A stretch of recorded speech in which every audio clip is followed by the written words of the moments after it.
Olá, pessoal! Vamos para mais uma aulinha, a antepenúltima aula dessa disciplina, pelo menos em EAD.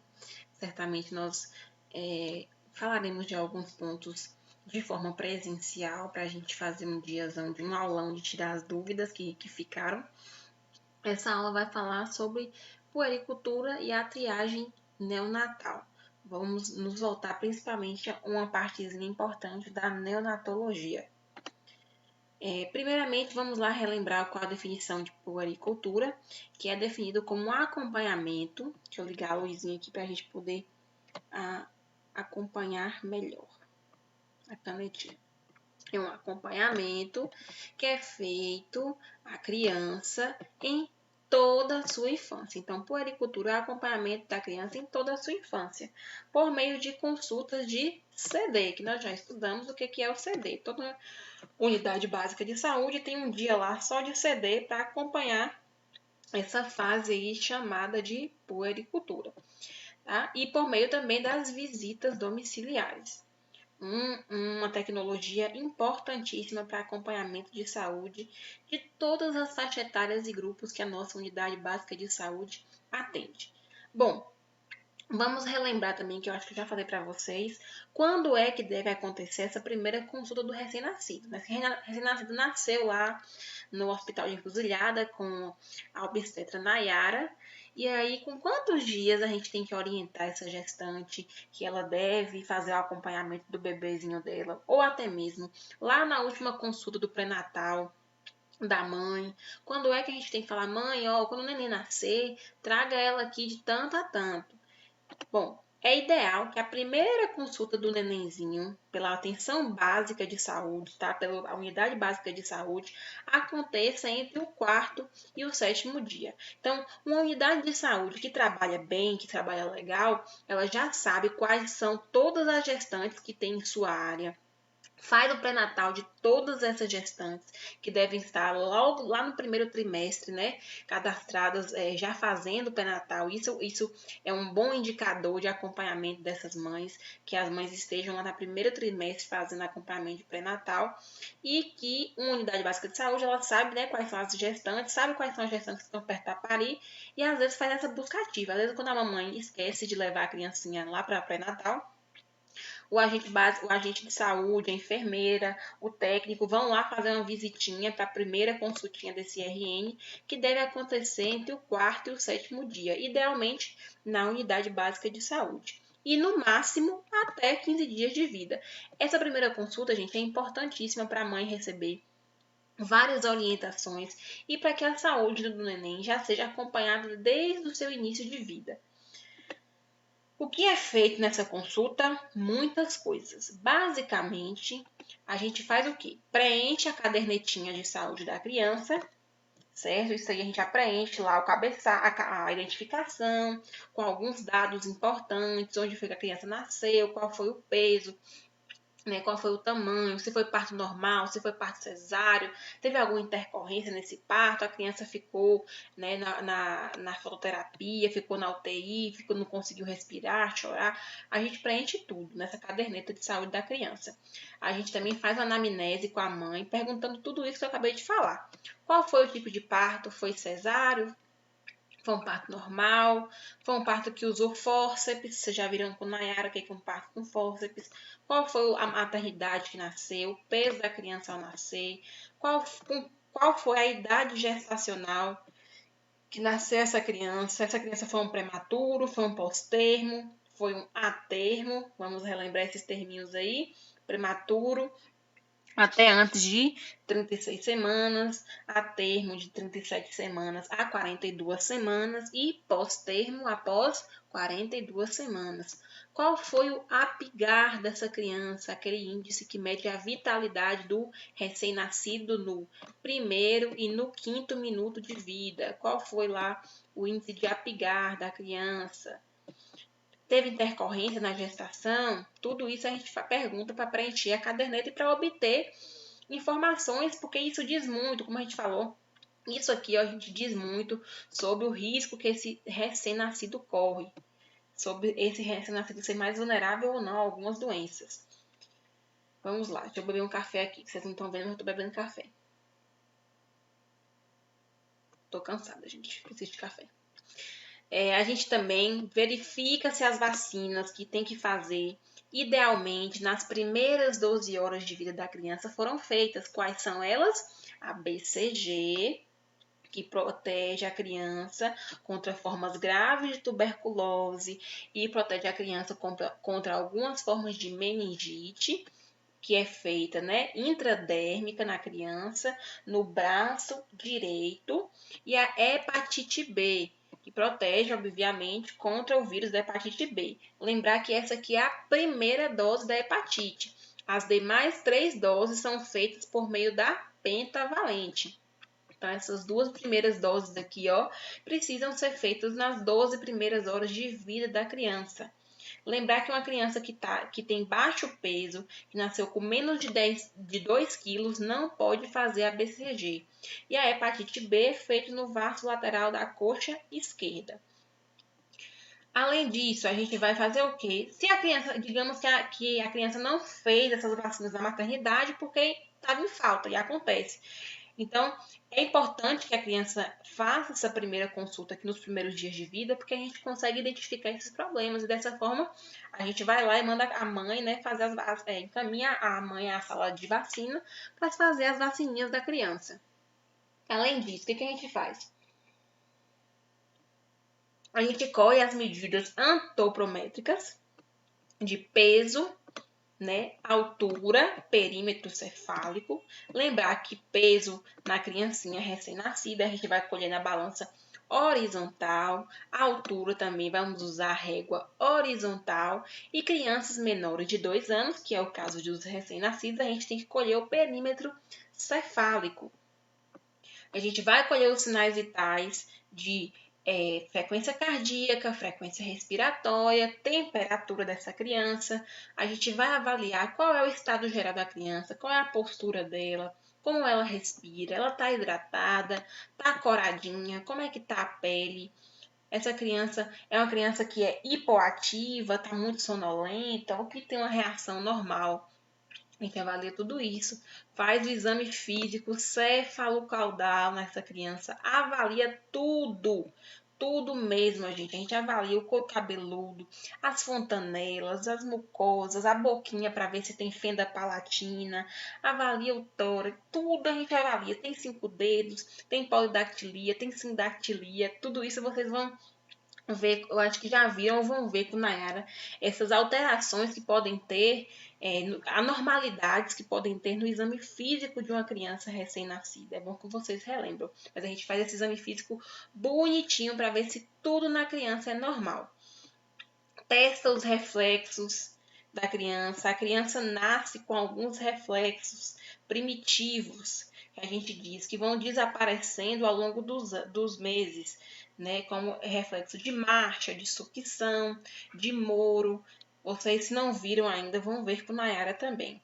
A gente verifica o coto umbilical, como é que tá cicatrizando, tá ressecado, tá mumificado, porque é assim que deve estar, sem nenhum odor, sem nenhuma secreção, mumificadozinho, porque o álcool faz, né, mumificar, ressecar.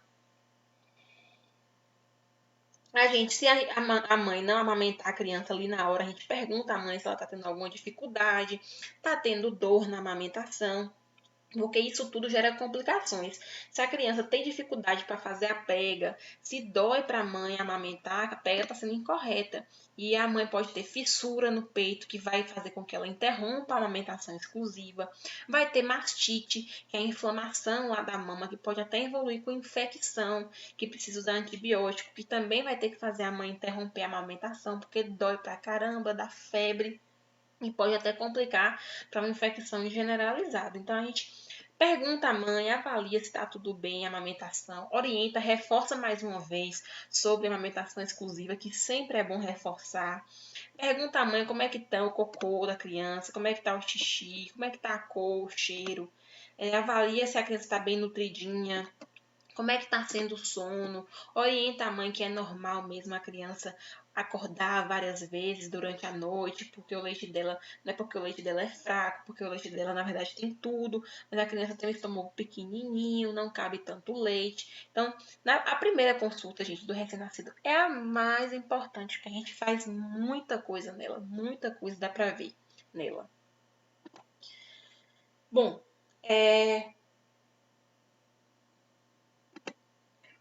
quais são as coisas que a gente tem que perceber, por exemplo, num exame físico que a gente faz na criança, que na verdade não, perdão. Quais são as coisas, os sinais que a gente tem que orientar a mãe, que indicam que a mãe busque a emergência, digamos. Quando a mãe vai lá para a primeira consulta, a gente fala, ó, se isso acontecer, tem que buscar o hospital. Quais são? Ou então a unidade básica de saúde, né? Se for tiver aberta e for mais próximo da casa dela. Se isso aqui acontecer, ó, busque a gente, venha para o hospital, vá para o hospital. Quais são os sinais de alerta que a gente orienta a mãe aí, que ela tem que buscar um serviço de saúde? Por exemplo, quando a criança se recusa a alimentar, uma criança que não está conseguindo beber nem mamar, e antes ela estava, criança com bastante vômito, que está vomitando tudo que ingere, uma criança em RN, letárgico ou inconsciente, com febre alta, cianótico, azulzinho, né, que a gente vai explicar para ela, pálido, a criança que está respirando com tiragem subcostal, ela respira de uma forma que aparece um espaçozinho na costelinha dela, com batimento de asa de nariz, uma criança que está gemente, você vai tocar, vai mexer, tá o tempo todo gemente, como se realmente estivesse com dor. Criança que está com a moleirinha, a famosa moleira ou a fontanela, muito abaulada, ressecada para baixo, né? Crianças que estão saindo com uma secreçãozinha purulenta de ouvido, significa que tem uma inflamação no ouvido, otite, que acontece bastante em recém-nascido, que pode gerar algumas complicações. Uma criança que o tempo todo chora e não para, né? E principalmente quando a gente manipula ela, que é sinal também de dor. Então, a gente vai dando as orientações para a mãe do que é normal e do que não é normal. Para a mãe também não ficar desesperada e tudo que a criança fizer de diferente, ela buscar um hospital, mas a gente fala para ela quais são mais ou menos aqueles sinais que indicam sim que ela deve buscar o hospital, deve buscar a unidade básica de saúde nessa fase aí, no primeiro mês de vida da criança. Bom, a visita domiciliar, gente, é um dispositivo excelente também para a gente captar ali como é a condição de vida que essa criança vai crescer, como é que essa criança vai. Como é que ela vai se relacionar com a família, qual vai ser a expectativa que a gente tem de risco de saúde ou de adoecimento para a criança. Então, é muito importante a gente visitar as crianças recém-nascidas. Toda a unidade básica de saúde devia se organizar para isso acontecer. Por meio do médico e o técnico, a enfermeira e o técnico de enfermagem, e mais um agente de saúde, obviamente. É importante que a gente visite essa criança no seu primeiro mês de vida, para que a gente identifique algumas coisas que lá na unidade básica de saúde, que a criança chega bonitinha, perfumadinha, arrumadinha, a gente não percebe, a gente só percebe quando a gente vai lá na casa dela, ver as condições de vida em que ela vive. Então, o que a gente observa? Primeiro, a gente observa como é a relação daqueles membros ali daquela família. A gente pergunta coisas aleatórias. E aí, você trabalha onde? Você faz o quê? Né? Quando você está de folga, você faz o quê, fulano? A gente vai perguntando e a gente vai vendo como é que é a relação daquela família. É harmoniosa? Tem algum conflito? Tem violência nessa casa? A gente também, né, vai, me mostra e me apresenta em sua casa, fulano. Nunca vi aqui não. A gente vê as condições de moradia dessa criança. Tem saneamento básico na casa? Se não tiver, essa criança corre risco de ter doença diarreica, doença respiratória. Essa casa é ventilada, ela tem água limpa, tem um banheiro, né? Tudo isso, gente, é importante para a gente entender o risco de saúde que aquela criança corre. Identifica, né, esses perigos: mofo, fumaça, animal, ausência de água potável, ausência de boas condições de higiene, situação de violência, situação de negligência, se a mãe ou o pai, por exemplo, for um usuário de droga, for um alcoolista, essa criança também corre risco de ser mais negligenciada ou de vivenciar situações de violência. Então, tudo isso a gente vai lá na nossa visita, identifica para evoluir e para ficar esperto, né, nas nossas consultas de CD, para algumas coisas que a gente possa verificar na criança. O que a gente orienta na visita? A amamentação, sempre. Como é que devem ser limpos os utensílios usados pela criança. Se por um acaso, né, a criança usar a mamadeira, o bico, né, que a gente não recomenda por causa da saúde bucal da criança e também por a gente recomendar a amamentação exclusiva. Mas se a mãe insistir em usar, a gente orienta como é que deve ser feita a limpeza, como é que deve limpar o corpo umbilical, que é somente com álcool 70, uma gazezinha, álcool 70 e mais nada. Quais são os sinais que indicam que a criança deve buscar, a mãe deve buscar o hospital, a unidade básica de saúde, como é que a mãe deve fazer na amamentação, como é que deve ser a técnica para a criança fazer a pega correta, quais são os cuidados que a gente pode orientar para a mãe de higiene e conforto para o neném, e a gente vai conversando, né, dando orientações, perguntando.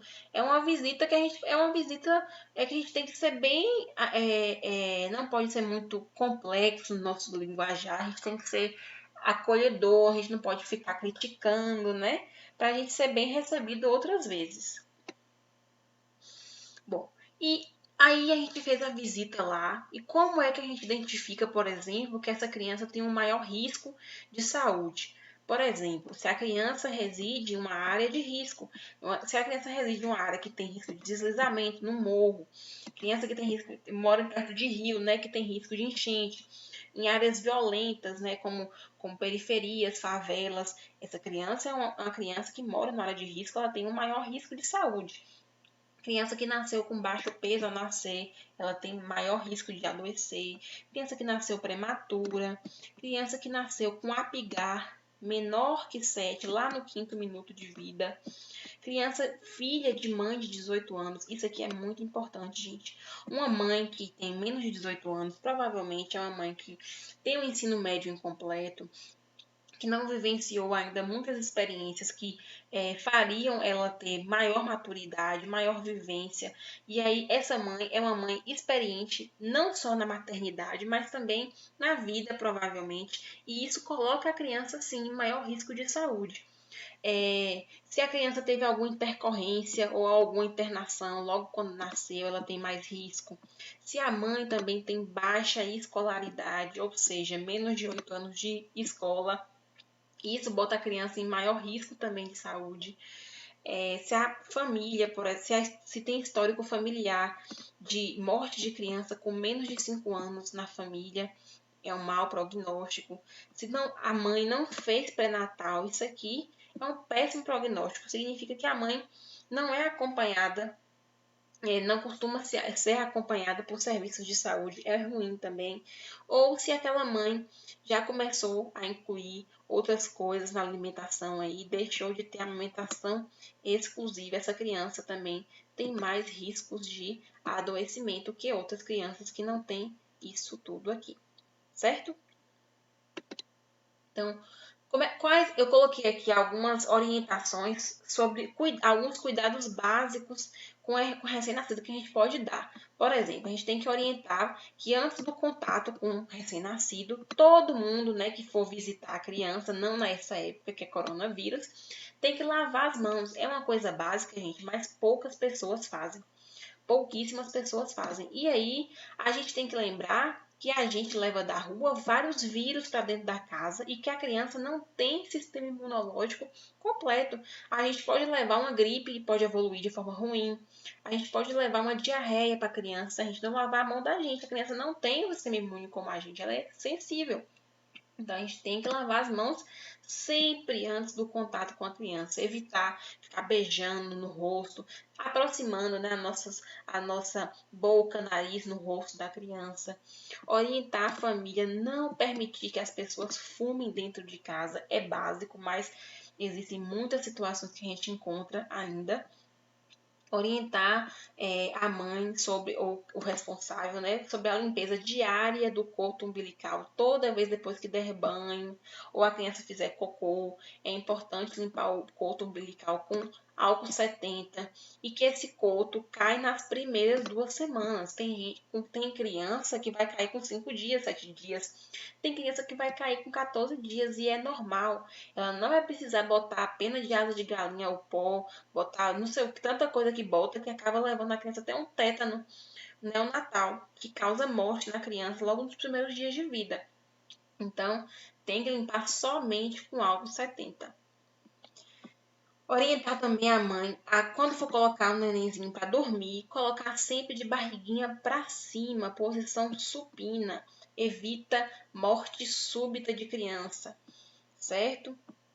Desaconselhar o uso de chupeta e mamadeira, pois estão relacionados à má formação dentária, dentinhos tortos aí e problemas de saúde bucal. Acumula muita bactéria, né? Futuramente, quando a criança começa a desenvolver os dentinhos, né? Essas bactérias ficam ali, porque a criança não fica escovando os dentes com frequência, aumenta índice de cárie e um monte de coisa. Então, desaconselha. Não tem para que a criança ficar usando chupeta, mamadeira. A gente que dá para elas se apegarem a algo. Que depois a gente tem o trabalho de tirar. Mas ela não conhece aquilo ali até você oferecer para ela. Orientar sobre cuidados de prevenção de acidentes. Como cuidar, por exemplo, da temperatura de banho, que não pode ser muito quente, também nem muito fria. A pele da criança é sensível, senão a gente queima. Cuidado para na hora do banho, evitar entrar água no ouvido, porque aí causa otite, infecção que na criança pode evoluir com algumas complicações. Manter grade do berço sempre elevada, por mais que a criança tenha 1 semana de vida. Não vacile, mantenha a grade do berço elevada, evite usar aqueles negócios, muito pano cobrindo o berço, porque a criança pode se sufocar, se enrolar. Evite, quando for transportar em automóvel, usar a cadeirinha para manter a criança segura. Então, são alguns cuidados que a gente vai conversando e vai orientando a mãe para reforçar, para evitar acidentes, evitar doenças, complicações na criança, no recém-nascido que é tão sensível. Bom, falando um pouco agora de triagem neonatal. A triagem neonatal, gente, é o conjunto de alguns examezinhos que a gente faz na criança logo após ela nascer para identificar. São exames muito simples, de baixa complexidade, de baixo custo, para identificar algumas doenças que podem ser muito graves e que são tratáveis na maioria das vezes. Então, é importantíssimo esses exames acontecerem logo nos primeiros dias ou primeiras horas de vida da criança. Quais são esses exames que compõem a triagem neonatal? O famoso teste do pezinho, que vocês já ouviram falar muito, teste do olhinho, teste da orelhinha e teste do coraçãozinho. São vários exames muito fáceis de fazer. A gente conhece mais o teste do pezinho. Mas esses outros aqui são de ainda menor complexidade e maior rapidez. Só que utilizam alguns aparelhinhos que não são todos os hospitais que têm. Então, por isso que muitas das vezes não são nem realizados, mas são capazes de identificar algumas doenças muito importantes aí ao nascer. Vamos começar pelo teste do pezinho, que é feito na unidade básica de saúde, viu? Vocês que normalmente colhem a amostra de sangue do bebê nesse exame, vocês técnicos de enfermagem, deve ser feito idealmente entre o 3º e o 7º dia de vida da criança. 3º e 7º dia de vida da criança. E até, no máximo, o 30º dia de vida da criança, para identificar as seguintes doenças. Essas doenças aqui, ó, eu vou passar uma pesquisa para vocês, que vocês vão estudar elas de forma melhor. Mas são 5 doenças aí que a gente consegue identificar no teste do pezinho. Essa fenilcetonúria, hipotireoidismo congênito, doença falciforme, fibrose cística e hiperplasia adrenal congênita. A gente vai estudar, vai dar uma pesquisada no que são essas doenças aí, que são graves, que determinam muito a vida da criança, que são identificadas com o teste do pezinho, que é besteira para fazer. Higienizar o pé da criança lá com álcool 70, pegar uma agulhinha, dar uma furadinha no pé, fazer um ordenho, tem que ser numa parte, obviamente, menos dolorosa do pé. Então, normalmente a gente divide assim, ó. A gente faz uma linha imaginária mais ou menos assim na criança.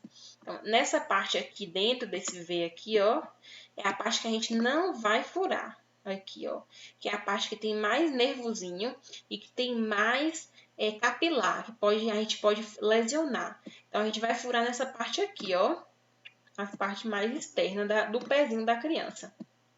E aí, a gente vai ordenhando, igual essa moça está segurando aqui, para o sangue descer, e vai preenchendo essas bolinhas aqui, ó, que devem estar quase 100% preenchidinhas, e faz a identificação do cartão. Depois que coletou esse examezinho, a gente guarda esse cartão dentro de uma geladeira, que não é a geladeira de vacina, que a depender de cada unidade, a cada 15 dias ou semanalmente, isso aqui é recolhido, mandado para um laboratório, para uma análise, para ver se identifica uma dessas doencinhas aqui.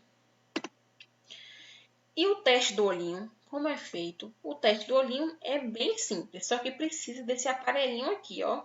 Na verdade, é um aparelho simples que emite um feixe de luz vermelho. Na verdade, um feixe de luz. E que o médico, quando faz esse exame aqui, é feito pelo médico. Quando esse feixe é colocado contra o olho da criancinha, se aparecer essa manchinha aqui, ó, vermelha, por exemplo, a gente tem que investigar, porque pode indicar que a criança tem, por exemplo, se não tiver presente esse feixezinho aí vermelho em um dos olhos da criança, porque é normal, quando a luz é emitida, né, ter essa corzinha avermelhada. Quando não é identificado, como nesse caso aqui, ó, nesse olho aqui não foi identificada essa luzinha vermelha, pode indicar que essa criança tem um problema de visão, já que nasceu com ela, como o glaucoma e a catarata. Se tiver alguma alteração, o médico deve encaminhar para o oftalmologista a criancinha. O teste da orelhinha também é simples, pode ser feito nas primeiras horas de vida da criança, também não dói. É feito com esse aparelhinho aqui, ó. Esse aparelhinho, ele vai emitir um sonzinho, é feito com a criança dormindo, e vai emitir, na verdade, vai identificar a sensibilidade da criança para escutar. Ele emite umas ondinhas que, se o aparelho aqui identifica que essas ondas foram captadas ou não, e indicam que essa criança tem um problema de audição ou não, que deve ser investigado. E por último, nós temos o teste do coraçãozinho, que é um teste também simples, indolor, que é feito com é colocado no pé da criança um oxímetrozinho assim, ó, amarradinho no pé. E esse aparelhinho aqui, ó, vai ler como é que tá a saturação de oxigênio da criança e a frequência cardíaca, que se estiver dentro dos parâmetros normais, tá tudo ok. Essa criança não tem nenhum problema circulatório ou respiratório. Se tiver alguma alteração, é um indício que a criança tem um problema ou do coração, ou de circulação, ou de respiração. E caso, né, seja identificada, o médico deve já solicitar para a criança fazer um ecocardiograma, que é um exame que avalia a função do coração dessa criança, tá? Lembrar que os problemas de coração, gente, na criança são a terceira causa maior de morte em recém-nascidos. São muito frequentes. Então, esse exame aqui é muito importante que se faça ele nas primeiras horas de vida do neném, quando se há tecnologia para isso. Ou que as mães façam na rede privada, por exemplo, quando o hospital local não dispor dessa tecnologia. Aqui eu vou passar um vídeo para vocês que fala um pouquinho sobre como é feito o teste do pezinho. Deixa eu ver se eu consigo sair desse negócio aqui. Ai, Jesus. Eu quero o trem.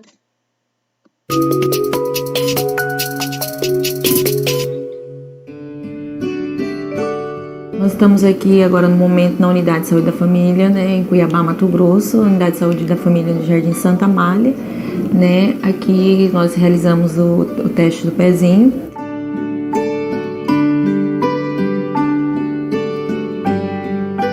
As orientações são feitas desde o pré-natal, né. As gestantes são orientadas a estar procurando a unidade de saúde. O Programa Estadual de Triagem Neonatal, ele trabalha com todos os 141 municípios do nosso estado. Em todos eles, a coleta do teste do pezinho pode ser feita em unidade básica de saúde. Todas as unidades são habilitadas para isso. A coleta deve acontecer preferencialmente entre o 3º e o 5º dia de vida do bebê, né? Para isso, basta que a mãe ou o pai leve a criança até a unidade com a caderneta de saúde da criança, né, para que a coleta seja feita.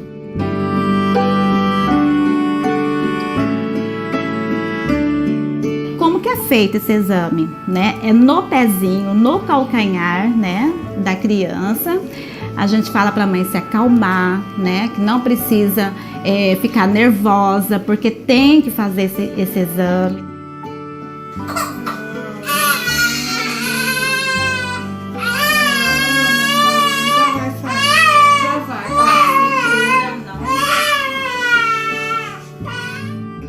Eu já sabia porque eu já tive outro filho, né? Então, há 11 anos atrás eu também fiz nele.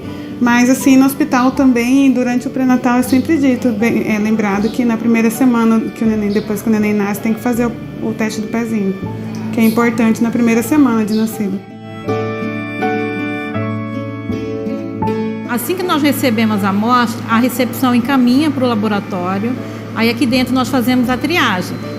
Quando vem para cá, depois dessa seleção, as amostras são etiquetadas, depois são picotadas para todos os exames.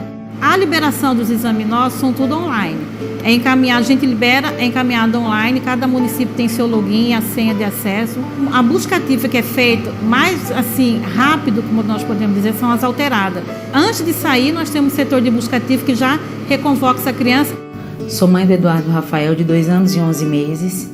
Ele trata aqui no Hospital Júlio Miller desde quando recebeu o diagnóstico, né, no teste do pezinho do hipotiroidismo. Quando a Secretaria de Saúde da minha cidade, Rondonópolis, já viu que o exame deu alterado, já ligaram para o meu PSF, informando que tinha dado alterado, que eles tinham marcado uma consulta para nós aqui no Hospital Júlio Miller, em Cuiabá. No caso de um exame ter dado positivo, todo o acompanhamento, o tratamento da criança é feito aqui em Cuiabá. As consultas são agendadas sempre aqui pelo teste do pezinho do Hospital Júlio Miller. Eles entram em contato com a família, eles têm esse link direto.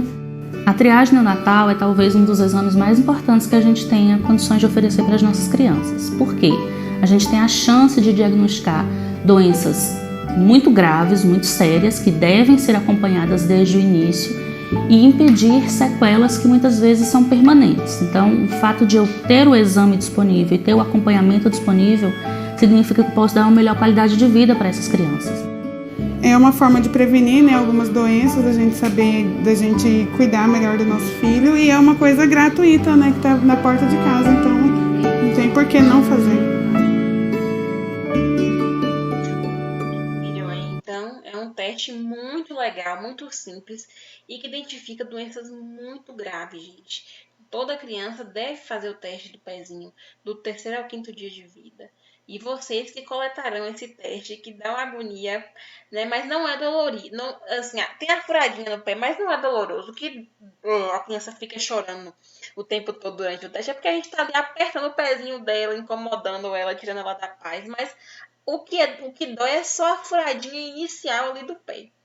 Então, aqui tem um vídeo falando agora sobre o teste do olhinho, que poucas pessoas conhecem.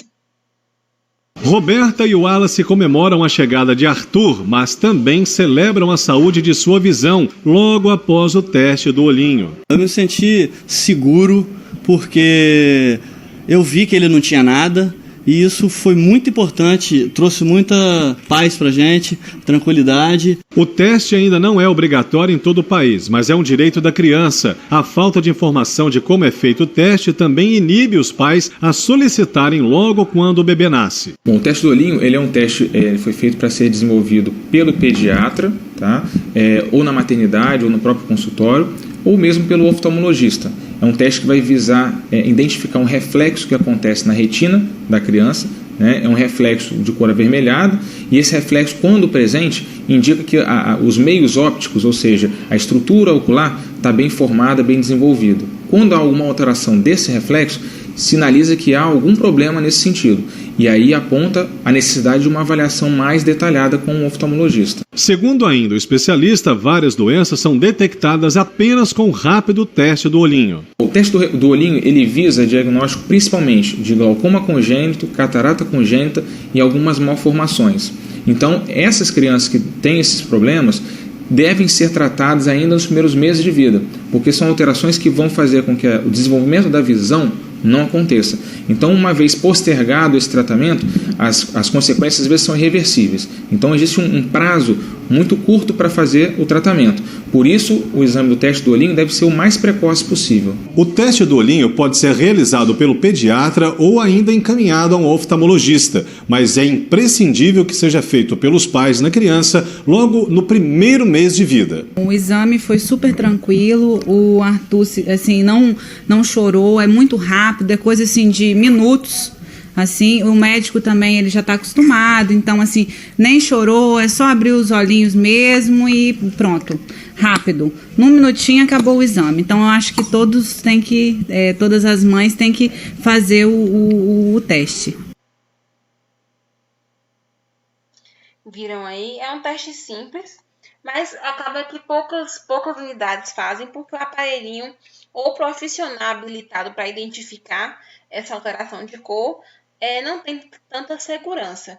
Mas quem puder aconselhar lá na hora da primeira consulta, né, as mães a buscarem, se puderem fazer de forma particular, é bom que se faça assim. E vamos falar aqui do teste da orelhinha. Fala não, vê um vídeo.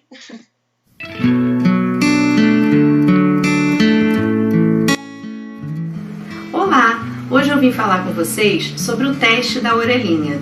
O teste da orelhinha, ele é feito aos recém-nascidos, aos bebezinhos, e ele faz parte como tantos outros testes, como o teste do pezinho, o teste do olhinho, o teste da linguinha e também agora o teste da orelhinha. E o que vem a ser esse teste da orelhinha? O teste da orelhinha, ele é feito com este aparelho. Esse aqui é o aparelho que pesquisa as emissões otoacústicas do bebezinho. Como que é feito esse exame? Nós colocamos na extremidade desse aparelho uma pequena sonda, que ela é bem molinha, ela é de borracha, e nós colocamos essa sonda no ouvido do bebê, bem na parte externa, no conduto auditivo externo. Esse exame ele é indolor, ele não dói, e o que esse aparelho faz? Ele emite ondas até lá dentro do ouvido, numa estrutura chamada cóclea, e dentro da cóclea ela responde a esse estímulo que o aparelho dá. E o aparelho capta essa resposta da cóclea. Uma vez dada a resposta, se for positiva, diz que o bebê passou no teste. Mas se não houver essa resposta da cóclea, o resultado é que não passou no teste. Então, se não passou no teste, nós remarcamos o exame e fazemos o reteste. Se no caso do reteste também der negativo, não passou no teste, nós encaminhamos o bebê para o médico otorrinolaringologista. E lá são feitos vários outros exames para a gente pesquisar realmente se a criança ouve ou não, ou é o caso de uma deficiência auditiva. Em caso do reteste também der negativo, nós encaminhamos, como já disse, para o médico otorrinolaringologista. E lá também são feitos uma bateria de exames audiológicos para verificar se a criança tem deficiência auditiva. No caso, se der deficiência auditiva, aí sim vão entrar outras condutas. No caso, pode haver um implante coclear, pode haver uma protetização, colocação de prótese auditiva, de aparelho auditivo e também a introdução cada vez mais precoce da terapia fonoaudiológica. Então isso é para vocês verem a importância que tem o teste da orelhinha. Não é somente um teste para ver se ouviu ou não ouviu, é se realmente tiver uma dificuldade auditiva, nós já entramos com a terapia ou com outros recursos para essa criança ser inserida dentro, com a sua comunicação, dentro de uma sociedade, assim como uma outra criança ouvinte, tá bom? Então eu faço o teste da orelhinha, se qualquer coisa, se vocês quiserem tirar dúvidas, agendar o exame, é só marcar através do WhatsApp que eu vou ter o maior prazer em tirar dúvidas de vocês, tá? Tchau, tchau! Então é isso, gente. Esses são qualquer dúvida. Eu acho que eu não coloquei o teste do coraçãozinho, mas dele não tem nenhuma complicação, não. Porque é só feito com aquele oxímetro especial que é colocado no pé da criança. Espero que vocês tenham compreendido, entendido. Eu vou completar a lista que eu tinha prometido a vocês com esse assunto de hoje, para que vocês respondam e a gente tenha um momento de esclarecimento dessas dúvidas, certo? Beijos a todos e até a próxima aula.